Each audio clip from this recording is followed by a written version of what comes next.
Bienvenue dans ce nouveau Deep Dive. Alors aujourd'hui, on va se poser une question qui a l'air toute simple. Comment un simple tas de terre peut nous protéger d'une inondation? C'est un peu le paradoxe, oui. Parce qu'on a tous en tête l'image d'une grosse digue, d'un mur.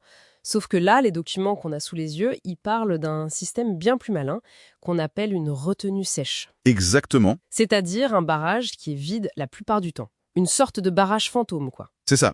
Il ne se réveille que lorsque la crue arrive. Le terme technique pour ça, c'est le laminage Le laminage. ou l'écrêtage. L'idée, c'est de stocker cette énorme arrivée d'eau et de la relâcher tout doucement. D'accord, donc laminage, en fait, pour traduire, ça veut dire qu'on va lisser le pic de la crue.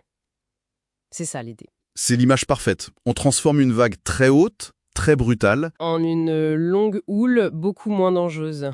C'est tout à fait ça. On l'étire dans le temps pour en diminuer la hauteur. Et ce qui m'a vraiment frappé dans les notes, ce n'est pas tant le barrage lui-même que cette idée de défense à plusieurs niveaux.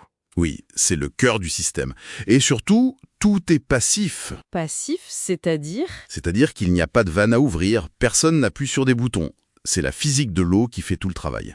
D'accord, Le premier niveau, la zone 1, c'est ce qu'on appelle le pertuis de fond. une ouverture à la base. Voilà. En temps normal, la rivière passe à travers sans problème. C'est transparent pour les poissons, les sédiments. D'accord. Mais dès que le niveau de l'eau monte avec la crue, ce trou agit comme un goulot d'étranglement. Et ça freine l'eau. Ça la freine et de façon assez contre-intuitive. Le débit qui sort augmente beaucoup moins vite que la hauteur de l'eau. C'est un premier frein, purement naturel. Ok, donc ça c'est la première ligne de défense. Mais j'imagine que si la crue est vraiment forte, ça ne suffit pas. Exactement. Si l'eau continue de monter, elle atteint la zone 2. Les pertuis étagés, c'est ça? C'est ça. Ce sont d'autres ouvertures mais placées plus haut. Quand l'eau atteint leur niveau, elle s'active. Et elles permettent d'évacuer un peu plus d'eau, mais toujours de manière contrôlée. Voilà. Parfois, on a une meurtrière. C'est une sorte de fente verticale qui donne un ajustement encore plus fin. Et tout ça, on est d'accord, c'est toujours la physique qui gère. Toujours. Et en tout dernier recours, pour une crue vraiment exceptionnelle, centennale par exemple, il y a la zone 3.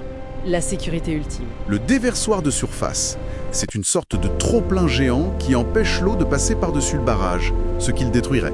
Là, on contrôle moins le débit, j'imagine, mais on sauve l'essentiel. On sauve l'ouvrage, exactement. Concrètement, ça donne quoi en chiffres? Parce que je vois un tableau dans les notes et c'est assez impressionnant.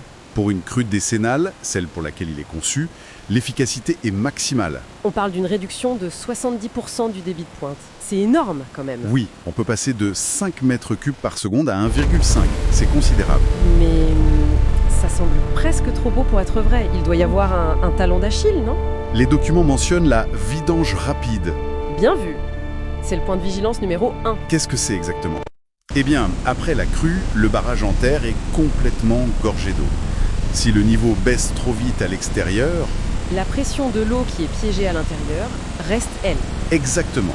Et cette pression peut littéralement pousser le talus et le faire s'effondrer. C'est une phase très critique à gérer. Ah oui, d'accord. Et il y a un autre impact, plus sur le long terme. Oui, c'est l'impact sur les sédiments. Le barrage les bloque en amont. Du coup, l'eau qui en sort est propre. On l'appelle l'eau claire. Et cette eau, elle est en quelque sorte affamée. Affamée, j'aime bien l'image. Elle a été privée de son transport naturel de sable et de gravier. Alors pour compenser, elle va se mettre à grignoter le lit de la rivière juste en aval. Elle va l'éroder. C'est un effet secondaire qu'il faut absolument anticiper. Donc, si je résume, ce qu'on appelle une barrière est en fait un terme trompeur. Ce n'est pas un mur, c'est un ralentisseur dynamique. Le but n'est pas de stopper l'eau, mais de lui faire perdre son énergie. C'est un changement total de perspective. C'est ça. Et ça nous amène à une dernière pensée peut-être. Je vous écoute. Ces ouvrages, ils sont conçus pour une crue dite décennale. C'est une probabilité, une statistique, basée sur les pluies du passé.